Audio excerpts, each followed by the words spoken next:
All right. I can't take all the credit for coming up with all of this. I did use a book to kind of reference where most of this is. But I want us to start off this evening, and we'll just have you guys raise your hands. What were your New Year's resolutions?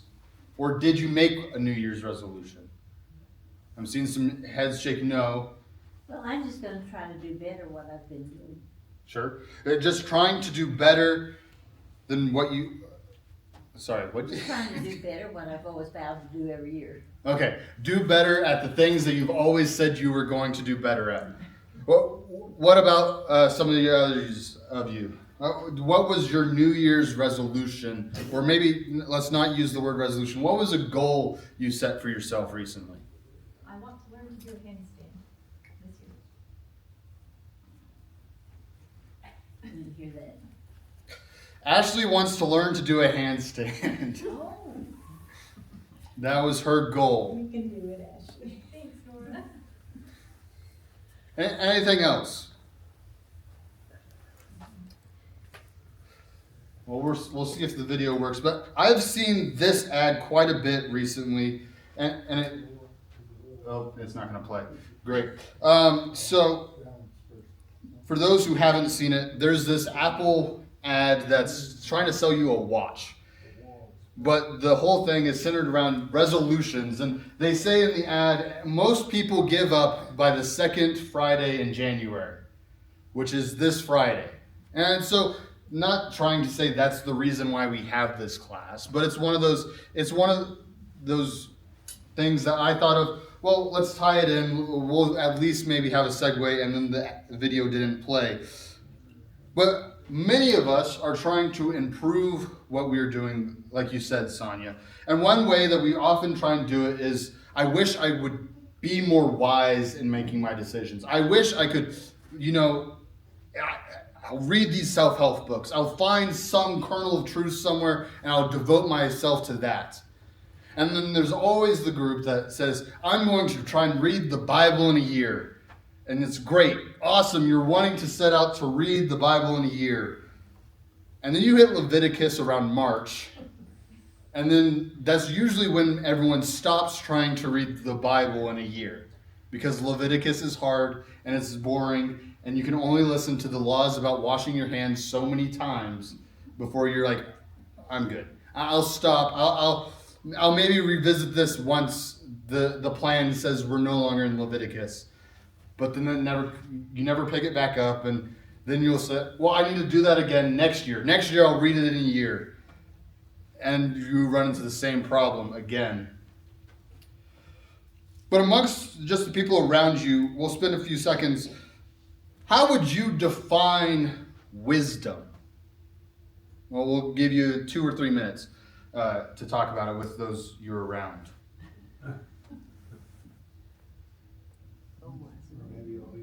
Or all together. We can do it all together.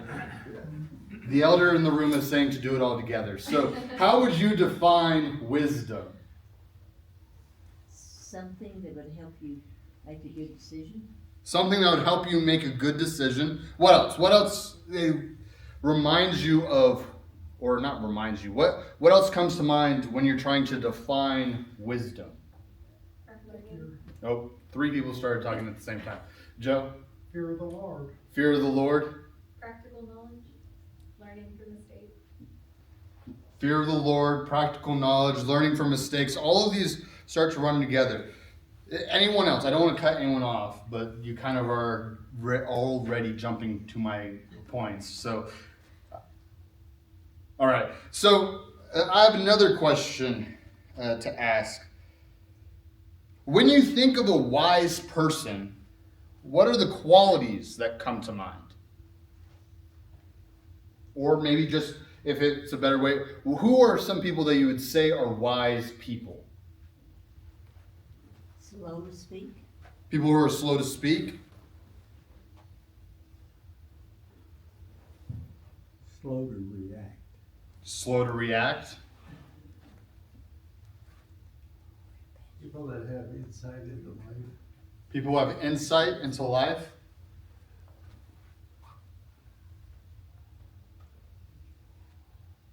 We're not gonna say old people. You're waiting for that. No, I wasn't waiting for that. And Sonia, those are your words. You said old people are wise. I didn't say that. What are some other characteristics? Or if you just want to stare at me and make me just move on, we can also just continue to stare at each other. People who study. People who study. So there's an active part of how we see wisdom. Wisdom is not something that I grew up the son of two teachers, and then that meant I was also one of those good students that got to go listen to like district-wide propaganda that they wanted students to be talking about, which is, on a side note, kind of a weird thing to do. Like, what junior in high school is going to be convincing his friends or even talking to his friends about some school board election? Very few. I was like one of two that would actually talk about it, but not because I actually was regurgitating what I was told to say. It was just because we were talking about it because my friends liked talking about politics and elections and would get into those school board elections. But where was I? Oh, there's an active role. It's the phrase that you'd always hear, at least in my household, was you don't ever stop being a student. You're always learning. And that is a mindset of wisdom. And it's a mindset of knowledge. You're not just saying, I've graduated, I've hit my peak, I'm good. Well, and that's not to say everyone needs to keep going through school and collecting degrees and trainings, because that's also a different type of, I guess, foolishness, or to rest on your achievements as the thing that defines your success. But it's just one of those things that as we enter into the study of Proverbs, for us to kind of be thinking about, we're called to continually study this, not just in Proverbs, but throughout our whole New Testament as well, and Old Testament too. Proverbs 1 begins like this: the Proverbs of Solomon, son of David, king of Israel. Well, okay, I'm going to stop there, and you're going to think, wow, you got through not even a full sentence. And so you get to Proverbs 1, and we have to, of course, talk about Solomon. Who was Solomon? What did he do? Well, it's pretty quick. He got the at least business card description. He is the son of David, and he is the king of Israel. Solomon is described throughout 1 Kings as the better version of David in some ways, but also the worst version of David in some ways. Solomon starts off as this young guy who, if you really wanted to get into it, wasn't ever supposed to be king, was never supposed to be in that spot. And yet, because of political maneuverings that he either was a part of or someone did on his behalf, he becomes king of Israel. And he builds the temple, and he builds these palaces, and he starts growing the wealth of Israel. And because he's doing all these great things and fulfilling the promise and following the law, Solomon is approached in 1 Kings 3 by God. It's in a dream, or however you want to. It's not a dream as in how Mary or Joseph are approached in dreams, but it's kind of similar, and it's a whole other discussion if you want to talk about the means of how Solomon talked to God. But Solomon is in this discussion, and God's offering him, if you had anything in the world and you could just pick whatever it was, what would it be? And I've heard the argument of, well, this is some sort of test. And I think it is. God loves testing people. But it's also just one of those, God's probably also rewarding Solomon genuinely as well. Solomon is kind of wisely chooses, my reward for doing good will be wisdom. And so Solomon is defined as the king of wisdom, at least for the Israelites. And he writes several texts, and the main one not the main one, because we did spend quite a while on Sunday mornings in a study of Ecclesiastes, so I'm not going to say Proverbs is the main one. And Song of Solomon also, some people will say is the main one because it has his name. But the one that gets a lot of attention maybe in other places besides Green Lawn is Proverbs. And I want us to spend some time revisiting Proverbs over the next few weeks. So, since we're starting our study of Proverbs, it's probably good to get at least a roadmap. And I've got to say, this roadmap, typing it out made me feel kind of silly because it kept saying things like, also important Proverbs of Solomon, or additional points of wisdom. And I was like, man, I guess I never really paid attention when my professor said, hey, here's a book over Proverbs, to what he actually had said, because my professor also wrote the book he made us buy for this class. And so I wasn't paying a whole lot of attention to the what his labels of the sections were.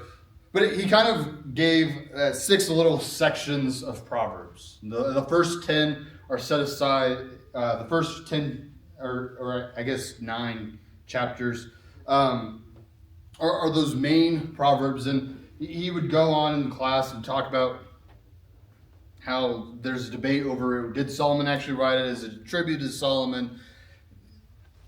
For the sake of this class, Solomon wrote Proverbs. We're not getting into those debates. We're not going to worry about all of the different... This is another aside, but there's a lot of biblical scholars in academia that are actually atheists, but they studied the Bible so much that they're not willing to admit things that, hey, maybe it was okay to say that Solomon wrote this. You don't have to explain away every little discrepancy. Because, well, if you sit down and you think about all the things you've ever said or written down, there's discrepancies in how you yourself talked. You don't remember everything, and there's going to be repetitions. But these scholars who are either kind of, they try and put way too much steps into thinking about the text instead of just saying, yeah, the text says it's by Solomon, so we can say it's by Solomon. So that's aside. But there's, again, 6 sections. Proverbs 10 through 22 is, there's another section. And what we see in all these sections is kind of the reason changes. So there's some Proverbs that are very much a father talking to his son. There's other Proverbs that are very clearly a teacher talking to a student. And it goes down, and really all of this is just so you can sit there and say, wow, okay, Proverbs is not just a list of things that when I open it up, it makes no sense. No, there's a reason. There's a different way of thinking about this. But we're going to have another question that we can have a conversation about now. What are some of the modern day sources of wisdom that are not in the Bible? I just want us to think about how we take in wisdom and what those forms look like. Google. What else? What are some other sources? I know Google covers like most of it, but there are myriad libraries full of books that you can gather information. okay, so we have Google, and then the old-fashioned version, a library. I usually just talk to my parents if I'm not sure about something, and I get their wisdom about whatever it is. Okay, so our parents are sources of wisdom. Joe, were you going to say something? Okay. Ask a little kid, they'll always tell you the truth. Ask a little kid, they'll give you the truth. I would say people in general that's done it or are experts in it. You know, if you want to play bridge, you go talk to a mason that's been doing it for a long time. Just older, experienced people. Sure. So people are sources of wisdom, especially older people. So Sonia, you were right. What makes all these sources a good source of wisdom, at least in your opinion? Maybe I'm phrasing this question wrong, and it's probably because I'm coming up with it on the spot. But what it makes those little things and that you find impactful when you hear someone speak or talk, or what okay, we'll use Ashley's example. What about your parents makes them giving you advice makes it so insightful, and not the experience? Been there, done that. They've been there and they've done that. They have. I'm backing myself into a corner I don't know if I can get out of. Anyway, because I was trying to go a different direction or lead y'all to answer a different way, but it's okay. One thing that I find helpful when I talk to those who I think are wise, it's not necessarily, well, it is because they have experience. It's because they have these different opinions and ideas. But what I find or most impactful are those short sayings that stick with me. And that's kind of getting to the point of I'm trying to make. Proverbs is designed to be these short sayings that stick with you. I can remember the advice, and it's not necessarily super wise, or it is wise advice. Don't put your hand on the stove. Well, it is a wise saying. I shouldn't put my hand on a hot stove. But at the same time, it's one of those you think, what good is that? But you remember being told, don't put your hand on the hot stove. It's going to burn you. And it's reinforced by the fact that at one time you put your hand on a hot stove and it burned you. But there's other things that I've been told, and it's those little snippets of advice. It's the things that will stick with me. The comments that, yeah, encouragement's great, but sometimes we forget what we're encouraged by, but we're never quick to forget those moments of, man, that teacher told me this all those years ago, and it still sticks with me. Man, I remembered my friend, I was going through a hard time, and he said this, and it stuck with me. It got me through it. But, yeah, we'll continue. Proverbs 1 continues, and it kind of starts off these little snippets, but, we'll get there. But Proverbs 1, 2 through 6 continues and gives the ways these little snippets can help us. These sayings of wisdom will help us.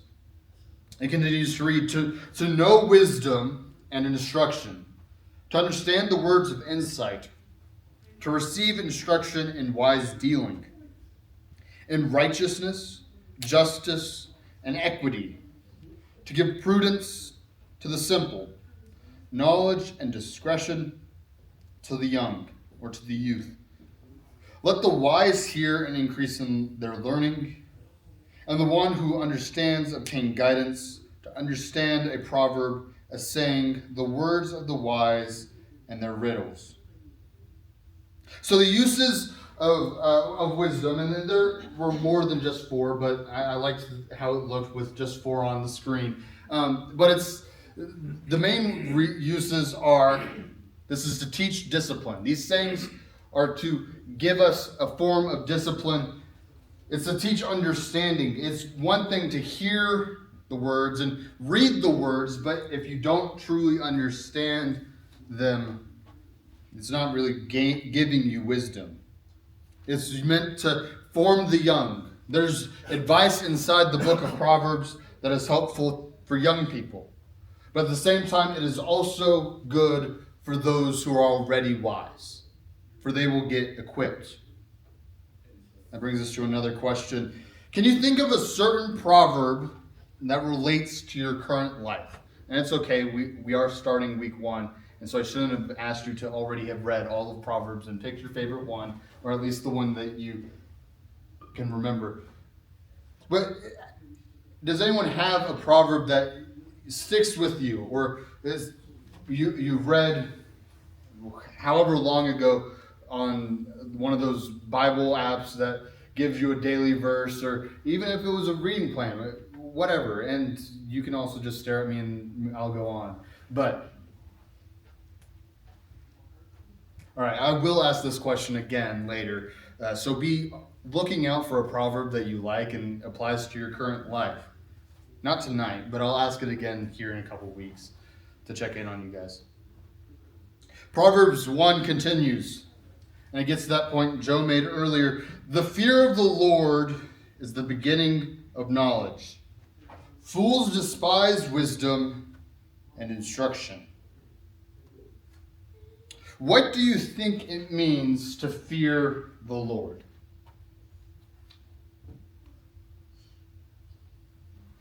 I would just think of it as like a recognition and respect of power. Like I know that God has the power to do whatever he wants, whenever he wants, and so I need to submit to him. Okay, so it's a reminder to submit to him. I thought someone else was raising their hand. It's okay. Being awed by his magnificence. So it's a reminder to submit, but it's also a reminder of his awe and magnificence. What else? Maybe you can think of it. What just comes to mind when you hear the phrase "fear of the Lord"? Or maybe that's Power to do anything.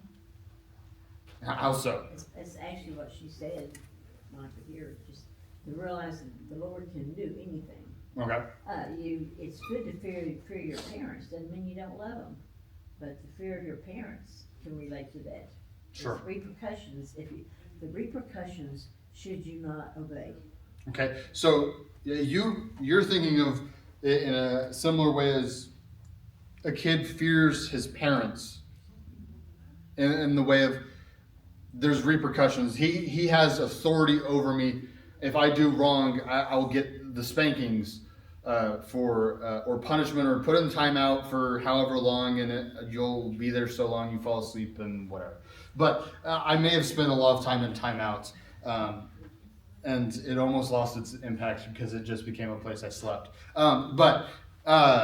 So you took it that way. As you fear the Lord because he has authority, he has power to do things.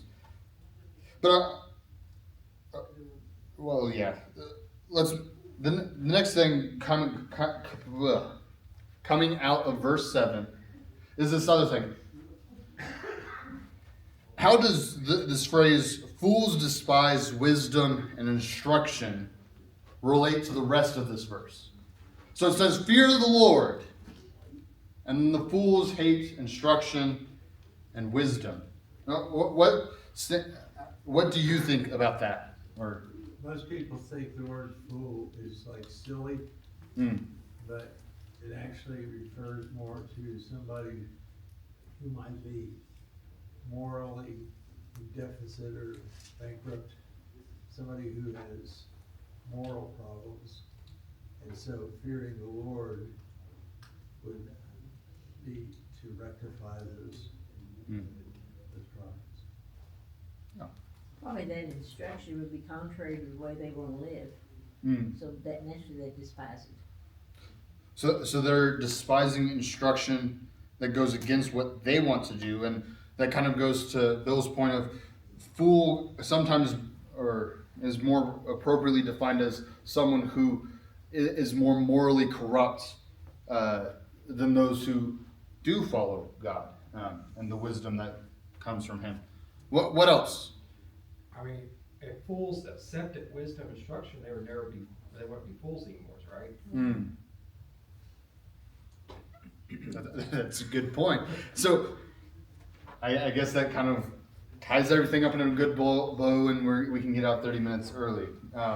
No, we'll continue to go. But it's one of those, fools wouldn't be fools if they just did what they were supposed to, right? If they just followed the instructions, no one would ever get in trouble, or at least that's what you would like to think, and then some people would still create trouble for those who do follow instructions. There's probably a difference in understanding and knowledge. I may be wise, but I'm gonna have bad things happen to me. And that doesn't necessarily mean that I'm a fool. But on the other hand, the fool may have the same thing happen to him, but for different reasons. Does that make sense? You had me and then you lost me. I'm gonna be honest. If, and again, it gets back to, I think Sonia said, repercussions. Mhm. You know, every choice you make is gonna have some sort of a consequence, but you may get the same consequence as the fool, but the difference is in understanding that this is a natural occurrence in life. The wisdom comes in, what do I do with it? Mm. The fool doesn't always respond to it in the same way. I may not like it, it may be bad for me, but I can understand that this is something I can learn from, and I don't become bitter, or I don't curse God because of it, or whatever. Whereas the fool would shun God because of it. Mm. Okay, now you know where my mind goes. Sure.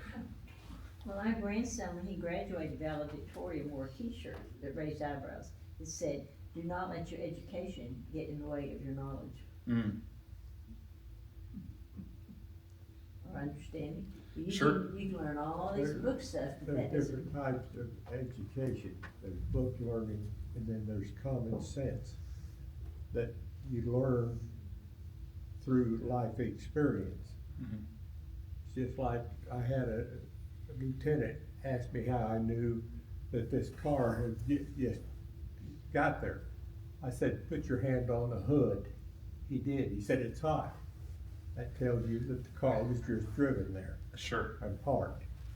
How long ago, that's another thing, but it cools down pretty fast. Yeah. So. So fools don't want to learn anything about God, Mm. right? Yeah. So, I guess that's a good way of wrapping it up, at least at this point. The fools aren't paying attention to God. They're not seeking wisdom or the one who gives wisdom. They're not seeking a greater understanding of, hey, why does all of this in the world work out?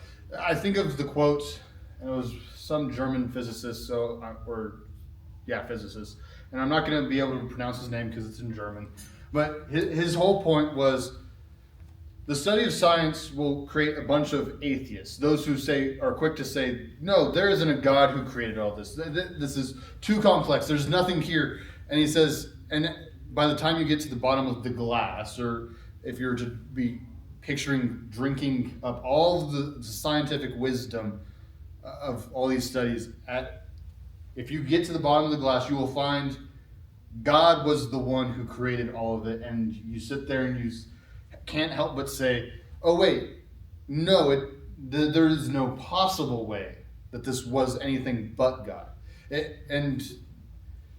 It's one of those, I saw, maybe in a better point, a comedian got up and he was kind of making fun of atheists and Christians all together, and his whole point was, well, atheists believe that nothing created the world, which has to be the silliest way of thinking about creation at all. Because at least the Christians and other religions will say something created everything. And the Christians say that's, of course, God. And God's the one who gives wisdom, and he became flesh and died on the cross, and we know that's part. But to the atheists, they say nothing created everything. Which, if you're just looking at the sentence, nothing can't create anything, because it's nothing. So, you know what definitely didn't create the world? Nothing. Something had to be created. But now we're off in creationism, and this is a book on Proverbs, or a class on Proverbs. Kind of wrapping it back, the fear of the Lord has to bring us to this fountain of knowledge. And later in Proverbs 14:27, it says, the fear of the Lord is a fountain of life, that one may turn away from the snares of death. God is the one leading us helps if I'm able to actually speak. Who's leading us away from foolishness. To follow God is to follow wisdom and followed the good shepherd. Matthew puts it this way in Matthew chapter 6, or at least Christ says it and Matthew writes it down in this way.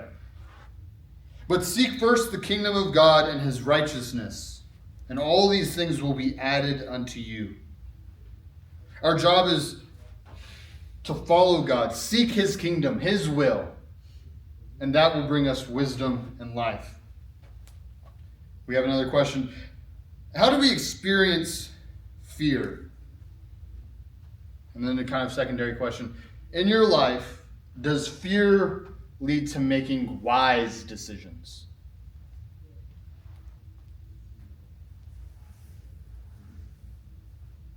It could. It could. It's not what you're after, but it could. It could, yeah. Or like rash decisions. Yeah.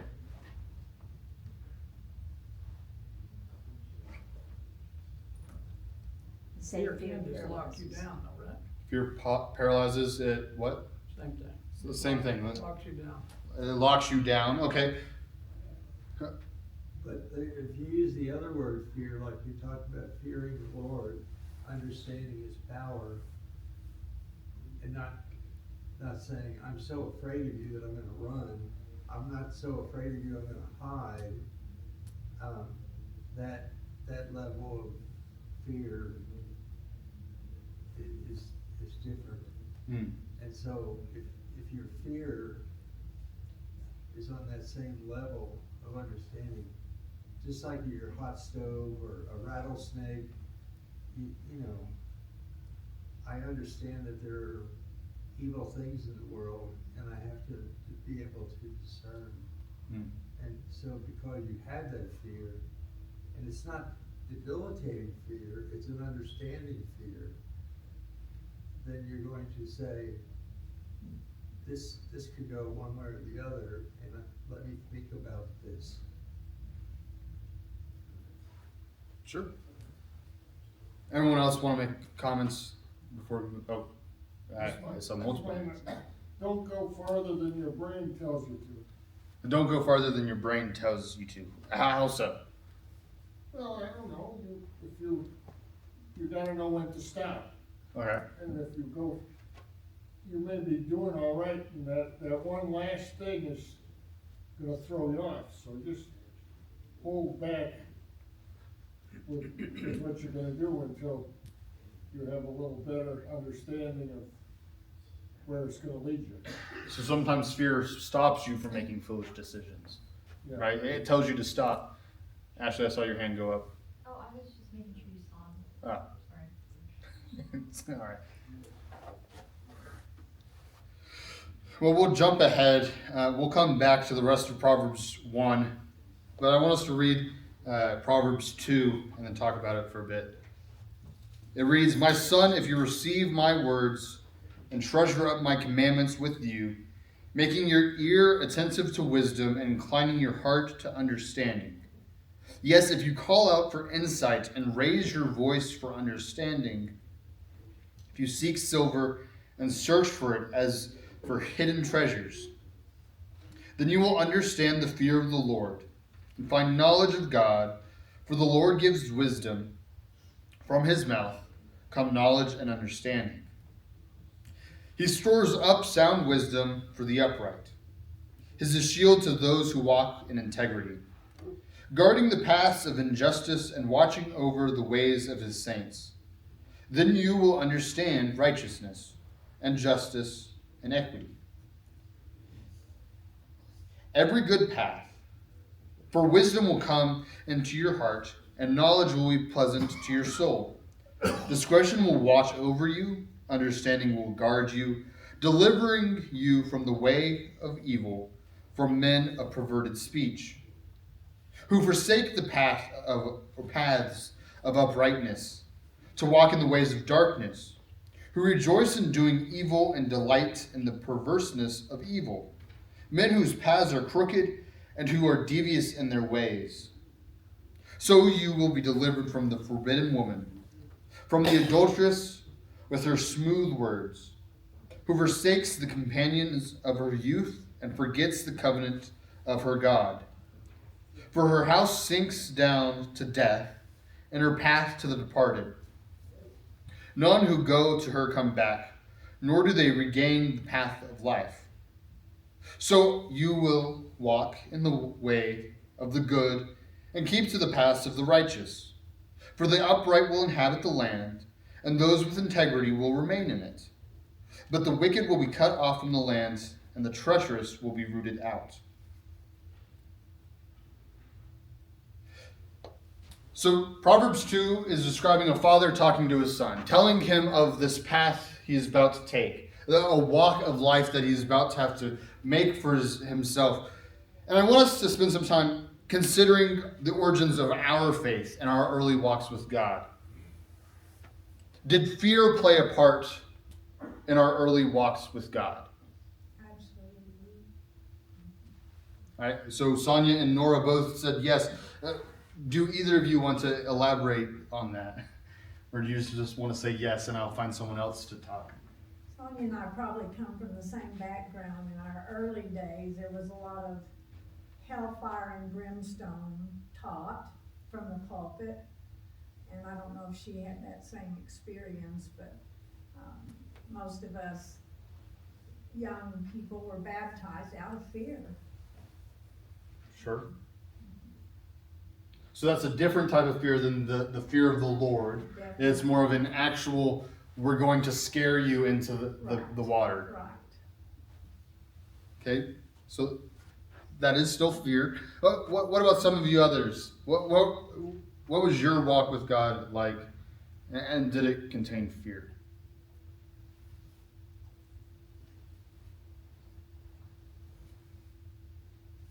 A lot of people know this, but I was raised Lutheran, and when we walked into the building, you were taught to take a different tone. It was a sacred place. You outside the church, you can be as jovial as you want, but when you walk in there, it was serious business. And that sacredness was impressed upon me. And I don't know if that's fear,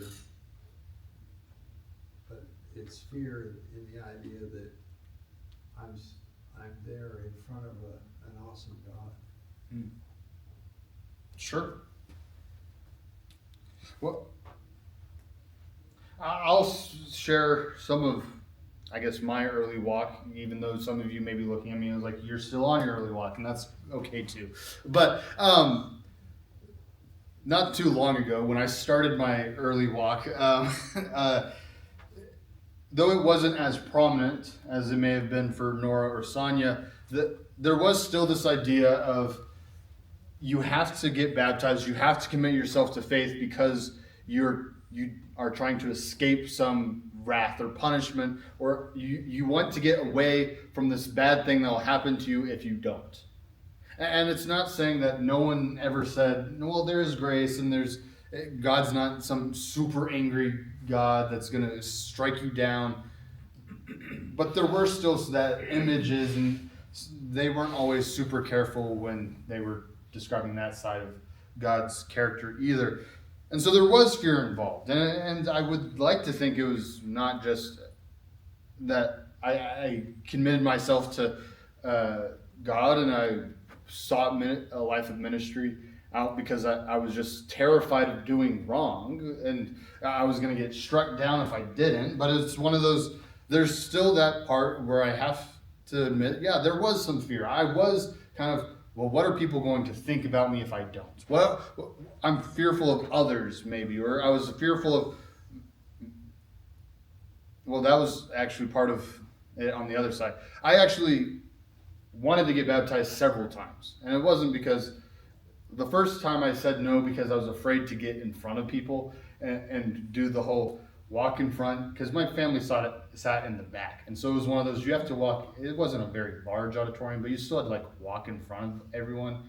And a church of 100 people felt like it was massive to me when I'm in middle school. I was like, this is a lot of people that I have to walk up in front of, and people are going to want to have me talk in front of them. And now I'm sure there's people who are like, man, will Bergan ever shut up? But it's one of those where you have to sit. I was afraid then, and so that affected my walk. And then there's afraid as I got older of, well, I'm one of the older kids in the youth group, but I'm still not baptized. But there's sixth graders who are getting baptized. I'm afraid of what people are going to think about me as being this junior in high school that's not baptized compared to all these little kids, at least. Well, they are little. They're in middle school, but they're still smaller, and we'll say little in that point. But it's one of those. These kids are making their commitment to baptize or to be baptized, but I'm afraid of what people are going to think of me as a junior not being baptized yet. And then there's all this about, well, yes, but you're afraid of what's going to happen to you if you don't, right? And why aren't you committing to baptism? And eventually, I did get baptized. And it wasn't a point where all those fears were kind of put to rest. Why were you afraid to talk to people or be in front of people or be? No one sat there and thought, man, Bergan is a terrible Christian getting baptized this late in his life. No, like no one said that. No one had those concerns. And so I would say fear played a role early on. But we'll go into this, and some of you may have more to say than others. How has fear changed as you have grown as a Christian? And has it helped you become wiser or more wise?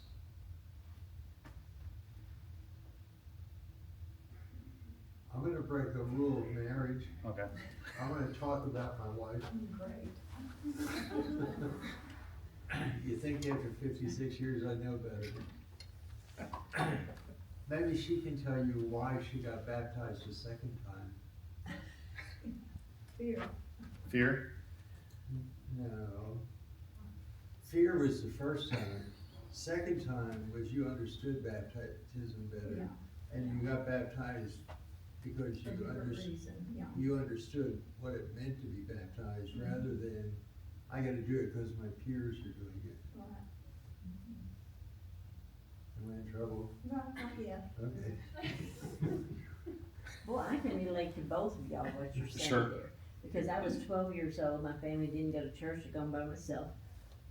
And when I was baptized, all the way home, I didn't want to commit my first sin. I did not want to commit my first sin. The house was a mess, and I go clean up the house and everything, because I didn't want to commit my first sin. And I did not understand this, what you're saying, that understand of grace, and that was, so maybe I was too young at that point, but I understood it was necessary.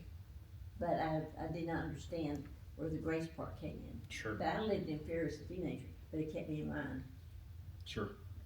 So what I hear both of you saying is, yeah, there was that initial standard, how you think of fear. I'm afraid of all these bad things that are going to happen to me. But over time, that became the fear of God, as the author, or not the author of Proverbs, Solomon is writing. He is saying, fear the Lord. There is something you should stand back and say, man, look at how great God is. It's not, we can focus on these little things and be afraid, but that's not what Solomon's telling. Whether we want to say all of his sons, a certain son, an adopted son, however you want to say it, he is saying, as a father to a son, you need to be fearing the Lord, not because of some sermon of fire and brimstone. You need to be fearing God because of how awesome and mighty, and yes, part of that is how he has fire and brimstone at his command. But the other side of that is, how awesome is it that a God became flesh and died for us? And a part of this is also kind of this idea of calling out for wisdom.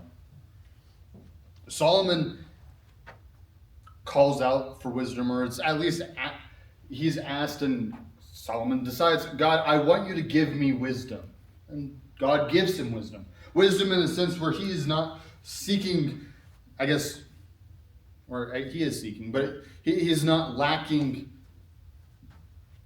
wisdom as, well, I'm butchering what I'm trying to say. Anyway, he is not in need. Jackie, were you? I think that parents have have the same, cry for wisdom in raising our children as Solomon had in his cry for wisdom, because all of a sudden he's the king, and these are God's people, and I'm supposed to lead them. And I think that that's the same cry that you take a little baby and you think, oh, I'm supposed to help this child grow into a responsible adult. Sure. And you cry out to God for wisdom, and I feel like that's what Solomon was doing. All of a sudden, David's death, and I'm the king, and dead, and what do I do? Yeah. So Solomon is crying out, as many young parents cry out to God for wisdom. How am I supposed to help for parents, it's, for the most part, this one baby. Sometimes people get two, or three, or we could go down the whole list and count them off. But how am I supposed to take care of this child? How are we supposed to raise this? How am I supposed to lead this country? How am I supposed to lead this nation of... Solomon probably heard the stories of the Old Testament of this rebellious people. This people who had Moses in their midst and would not listen to what Moses had to say. This group that Joshua had not lost a battle and would still think, Joshua, you're silly, I'll say it, you're stupid for thinking that God's going to be the one to deliver us. We should be afraid of these nations and their walls and their cities because, well, they're so much stronger than us, not understanding it has nothing to do with size or numbers. This rebellious people group, Solomon's been put in charge. In James chapter 1, not to steal some of Brady's thunder, but you're not in Brady's class. So in James, it says... let me actually look at it. James is instructing his readers to ask God for wisdom if they feel as if they're lacking. James is kind of an interesting book, and I tried to time it out right to where we were doing a study of James and a study of Proverbs at the same time, because for most people, they'll sit there and say, James sounds a lot like Proverbs at times. And to some point, it is because James is pulling on a lot of these ideas of Proverbs and trying to tell it to a New Testament audience, to an audience that may not have had the training that a Jew would have. But there is wisdom from God. Find wisdom in God. Call out to God for wisdom, because when you do that, do not doubt God, but God has the ability to grant you wisdom. He has the ability and power to lead you through the valley of the shadow of death. He has this great power to change lives. And we need to recognize this. The last question I have for this evening is, as you have matured in your faith, has it become easier I'll say or harder, it's not up there. Easier, or has it become harder to make good decisions? For the most part, I'll say it. For me, it doesn't always seem like it's super easy. But I would have to say, in the long run, it's easier to make good decisions than it is to make bad decisions. I may not always do good things. I may stub my toe and let certain words escape my mouth that I probably shouldn't say. Or I may get angry and lash out at someone in a moment of anger. And yeah, that's not a good idea. You shouldn't have done it at that time. Or you probably shouldn't have gotten angry with people at all. You were supposed to, go and talk to them and try and put away your anger. And we did hear that from Jesus, and he does say to do that. And that's wise, and I should have done that. But it is easier to make good decisions. It's easier to say, hey, maybe I should put myself in situations where I'm not tempted to sin. I'm not in an area where, I'm intentionally going and hanging out with people who I know will make me upset and make me wrathful or angry or those kind of things. You learn by your mistakes. Yes. That's the point. So it's easier to make the decision last time, because I didn't like the result of that happened, so it's definitely easier the next time to have them straight. Sure. All right, we got about 3 more minutes, but I have some homework for you guys. And you're gonna all disappear next week because we have homework, and that's fine. But there's 2 things I want us to be challenged with this week. The first is to pray for wisdom. Whether it's in a personal sense, or you come up with a prayer that you say every day, or maybe it's a scripture that you just repeat over and over, and that's urging you to ask God for wisdom or some part of it. I want us to spend some time over the next week praying for wisdom. Praying for God. Many of you shook your head no. You did not make a resolution, or your resolution was to just be better than you were before. But it's one of those, sit down and pray to God. Say, God, I want your help. I need your help to be better, to become wiser, to help me through these challenges of my week. And then the other homework is to finish out Proverbs 1, because that's where we'll pick up next week. And the rest of Proverbs 1 is only a couple of verses. It's verses 8 through 19. And we'll talk about that next week. But we have about 2 minutes. That didn't take me as long as I thought. But is there any last lingering questions or comments for this evening? When you talk about fear, anytime I hear the word fear, the scripture that comes to my mind is perfect love casts out fear. Mm. And I think that as people maybe at a young age, and I'm one of those, I was baptized because Daddy was a preacher. I had 2 older brothers that by the time they were my age, they had been baptized. So, hey, it's time to get my act together and be baptized. And then, as a young teenager,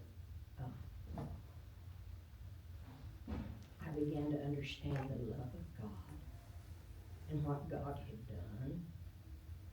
And I couldn't think of a more delightful role in life to have than to serve God. Mm. So love casts out fear. You respond to things differently when you respond from a frame of reference of love than fear. It's a great point. And the bell did ring, so that you did get the last word. So thank you guys for being here. I'll see you next week, or at least those who aren't scared of a little homework. Thank you.